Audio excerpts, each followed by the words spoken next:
Good morning student. आज हम लोग बीएसटी का पहला चैप्टर स्टार्ट करने जा रहे हैं। आज ये मेरा पहला वीडियो है जो अभी मैं डालने जा रही हूँ। ये पहला वीडियो है, इसमें पहला चैप्टर हमें पढ़ना है बीएसटी का प्रबंध की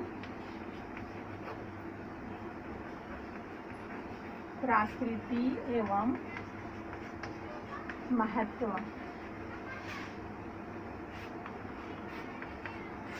ये सबसे पहला चैप्टर है जो हमें पढ़ना है, प्रबंध की प्रकृति एवं महत्व। इसको पढ़ने के लिए सबसे पहले हमें जानना पड़ेगा कि प्रबंध हम किसे कहते हैं।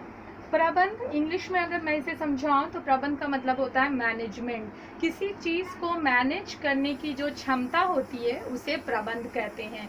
तो ये क्षमता हर इंसान के अंदर नहीं होती है। किसी से भी कोई काम लेना है, अगर मान लो किसी से कोई काम लेना है हमको, तो हमें उससे कैसे बात करना होगा, थोड़ा प्यार से बात करना होगा, उसके साथ अच्छा व्यवहार रखना होगा ताकि वो लोग हमारे साथ अच्छा काम करे, है ना। तो वो उसे कहते हैं हम मैनेजमेंट। प्रबंध करने के लिए एक कंपनी, जो बहुत बड़ी सी कंपनी होती है, उस कंपनी में एक मैनेजमेंट नियुक्त किया जाता है। क्यों नियुक्त किया जाता है ये मैनेजमेंट? ये मैनेजर इसलिए नियुक्त किया जाता है ताकि ये अपने से नीचे जितने भी लोग हैं उन्हें सही ढंग से कुशल तरीके से कार्य करा सके, ताकि हमें कम समय में अच्छा प्रोडक्शन मिल सके। इस तरह से आप समझ गए। इसके बाद मैं इसे आपको लिखवा देती हूँ। एक इसका परिभाषा है जो सिंपल वर्ड में मैंने तैयार किया है, उसे मैं आपको लिखवा देती हूँ। प्रबंध क्या है? प्रबंध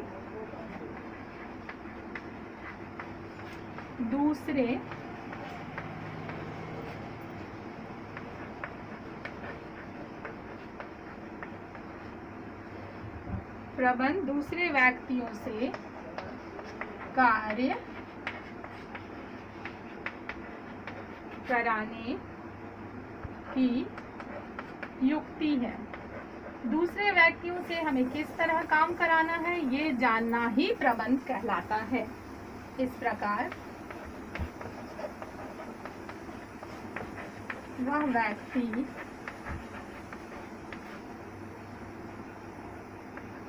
जो अन्य व्यक्तियों से कार्य कराने की क्षमता रखता है, कराने की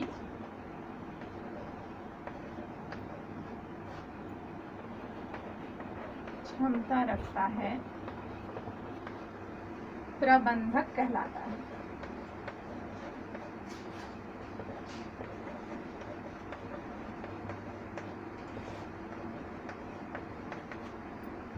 देखिए, प्रबंध दूसरे व्यक्तियों से कार्य कराने की युक्ति है। इस प्रकार वह व्यक्ति जो अन्य व्यक्तियों से कार्य कराने की क्षमता रखता है वह प्रबंधक कहलाता है। अब आप हर किसी व्यक्ति को ये क्षमता नहीं आती कि वो किसी और से काम ले सके, क्योंकि देखिए हम वो जो मैनेजर बनाते हैं, वो जो मैनेजर हमारी कंपनी का जो मैनेजर है वो कम काम करता है, जबकि उससे ज़्यादा काम कौन करता है? जो हमारी कंपनी का मजदूर है वो ज़्यादा काम करता है। लेकिन इनके अंदर वो क्षमता है, मैनेजर के अंदर वो क्षमता है कि वो 1000 मजदूरों से काम करा सकता है, पर मजदूर के अंदर वो क्षमता नहीं है कि वो मैनेजर से काम करा सकता है। इस तरह आपको समझना होगा कि प्रबंधक किसे कहते हैं। जो मैनेजमेंट करने की सारी क्षमता अपने अंदर रखता है उसे मैनेजर कहते हैं और उसे प्रबंधक कहा जाता है।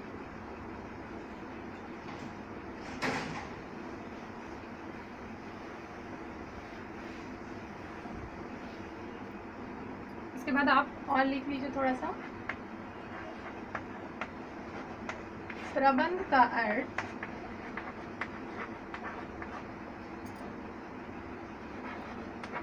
केवल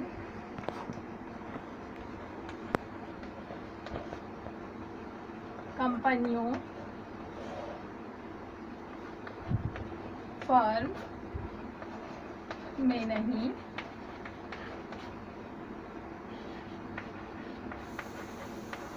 बल्कि सभी प्रकार की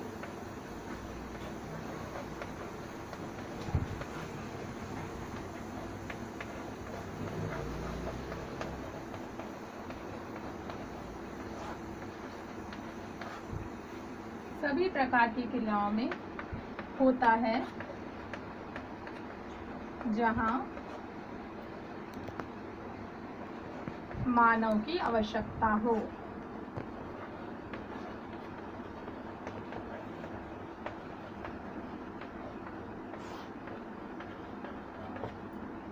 जैसा कि मैंने लिखा है, एकदम क्लियर कर दिया आप लोगों को कि प्रबंध का अर्थ केवल कंपनियां, फॉर्म में नहीं बल्कि सभी प्रकार की क्रियाओं में होता है जहां मानव की आवश्यकता हो।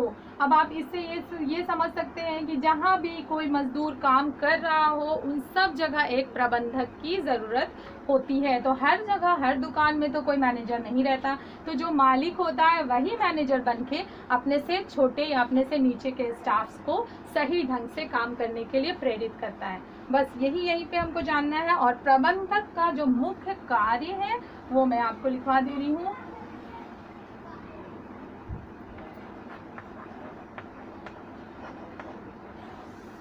प्रबंधक का मुख्य कार्य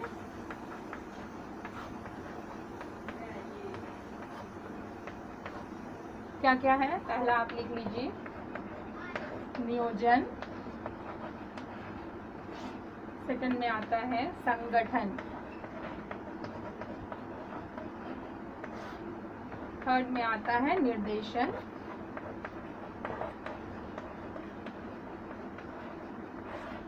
और फोर्थ में आ जाता है समन्वय।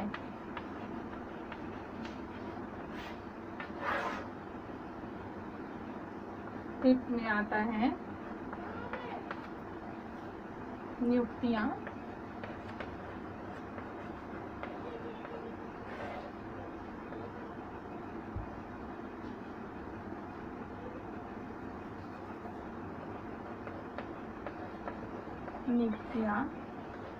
सिक्स में आता है नियंत्रण।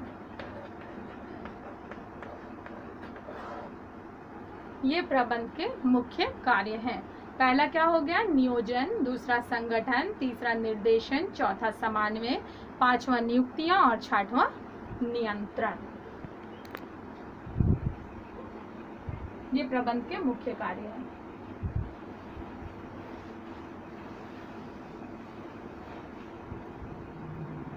आप इन सबको, जो भी नोट्स मैं लिखवा रही हूँ उन सबको आप कॉपी में नोट डाउन करेंगे, ठीक है? क्योंकि ये जो मैं लिखवा रही हूँ इसे मैं जब बोल रही हूँ और आपको रिकॉर्ड करके भेज रही हूँ, तो जो चीज़ आपको समझ में नहीं आता उसको आप बार बार देख के समझ सकते हैं। और कोई भी क्वेरीज हो कि मुझे ये समझ में नहीं आया या इसके बारे में कुछ और बताना हो तो आप मुझे व्हाट्सएप में पर्सनली मैसेज कर सकते हैं। ग्रुप में मैसेज कीजिएगा, मैं उसका आंसर आपको वीडियो बनाकर दे दूँगी। अब हम लोग थोड़ा देख लेते हैं कि प्रबंध का जो परिभाषा है उसको बहुत सारे महान विद्वानों ने अपनी अपनी भाषा में बहुत सारी परिभाषाएं दी। उन सबको तो हमें नहीं पढ़ना, पर प्रबंध के जो मेन विद्वान हैं जिन्होंने ये सब परिभाषाएं दी हैं उनका नाम मैं लिखवा दे रही हूँ आप लोग को, क्योंकि हो सकता है वो ऑब्जेक्टिव में आपसे पूछे, तो आप उसका नाम लिख लीजिए।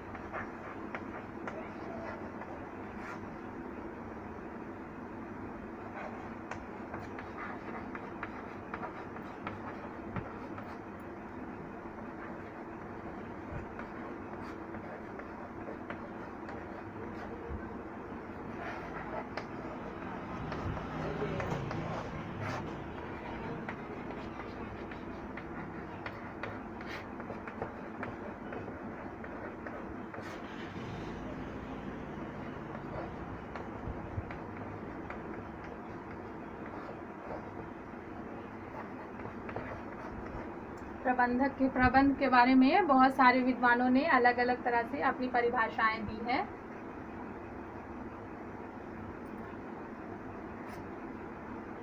उन विद्वानों के नाम लिख लें आप।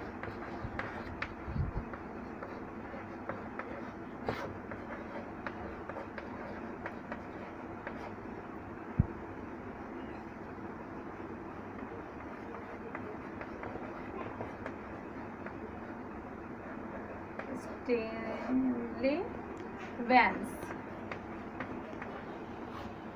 फिर आप लिख सकते हैं कुंटज एवं ओडोनल।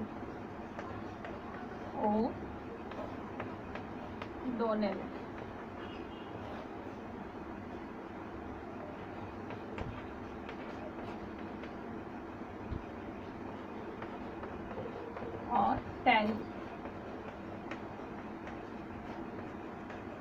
ये बहुत सारे विद्वान हैं जिन्होंने इसकी परिभाषाएं अपनी अपनी तरीके से अलग अलग दी हैं। आप जब बुक्स पढ़ेंगे तो बुक्स में और बहुत सारे ऐसे विद्वान हैं जिनके बारे में आपको पता चलेगा, आप उनका भी पढ़ सकते हैं। पर ये जो विद्वान हैं, ये लोग जो परिभाषाएं दिए हैं उनको ऊपर रखा जाता है, ठीक है, इसलिए मैंने आप लोगों को इनका नाम बता दिया है। अब हम आपको बताने जा रहे हैं